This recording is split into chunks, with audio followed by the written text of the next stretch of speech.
Amaleke atera abanyantege nke is always attacking those with a weary heart.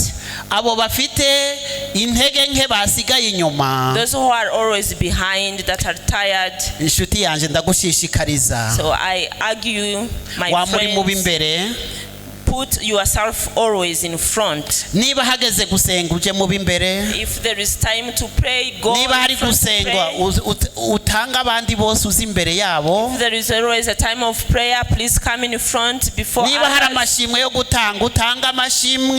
If there is any testimony, come and testify. niba hari umurimo wo gukora ube mu bimbere bo If there kuwukora. is something to do in the church, come and do the work Amaleke of atera God. mu bitekerezo byacu Amalek attacks our thoughts.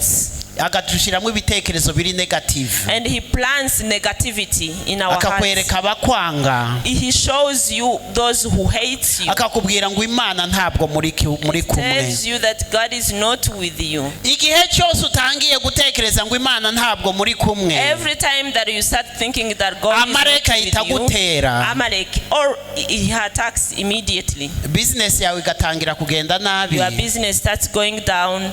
iyo utangiye gushidikanya. When you start doubting. iyo Amaleke amaze kwinjira mu bitekerezo byawe. When Amalek has already established himself in your thoughts. ikibazo gisimburwa n'ikindi. Then problems comes after problems. turabisanga muri Kuva. We see this in Exodus ibice 17 17 ku murongo wa 14.